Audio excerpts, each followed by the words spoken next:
Үргіні сандық мәліметтер елін дана диаграмма патшасы басқарыпты. Оның көп ұлдары болыпты, әрқайсысы ерекше қабілетке ие екен. Біреуі биік бағандардан тұратын мықты гистограмма, енді бірі уақыттың сырын сызық арқылы көрсететін графика, ал үшіншісі түрлі түсті бөліктерден құралған көңілді дөңгелек диаграмма екен.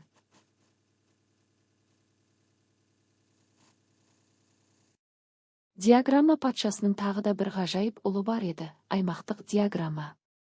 Ол боялған таулар сияқты көрініп, өзгерістерді аймақ-аймақпен көрсететін.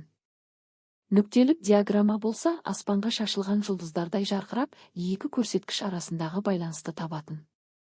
Биржалық диаграмма елдің сауда-саттық жаңалықтарын басқаратын өте жауапты ұлдардың бірі еді.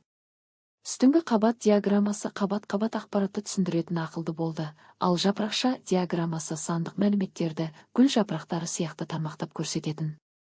Ең соңында алтын сәулелі күн сәулесі диаграммасы бүкіл ақпаратты шеңберлер арқылы реттеп айналаға жарық шашатын. Бұл ұлдардың бәрі әкесінің патшалығын дамыту үшін өз қабілеттерімен елге пайда келіпті. Диаграмма патшасының елшісі кесте батыры үлкен дәптер бетіндегі сандарды сүйретіп Әксал патшалығына келеді. Ол сарай іргетасын салу үшін алғашқы қадамды жасайды. Алдымен вставка құру еліне барамыз, деді батыр. Экранның жоғарғы жағында жарқ етіп вставка құру деген қақпа ашылады. Әр диаграмма өзін көрсету үшін ортаға шығады. Олардың айналасында сарайдың бөлшектері пайда бола бастайды. Бір диаграмма құру аймағы, ең үлкен алаң, екі атау диагоналын тасыр.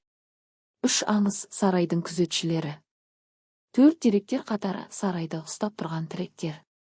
5 тік ось сарайдың тік мұнарасы. 6 көлденең ось сарайдың ұзын қабырғасы, 7 торлар сарайдың ішкі жолақтары. Барлық элементтер өз орнын тауып, сарайдың негізі салына.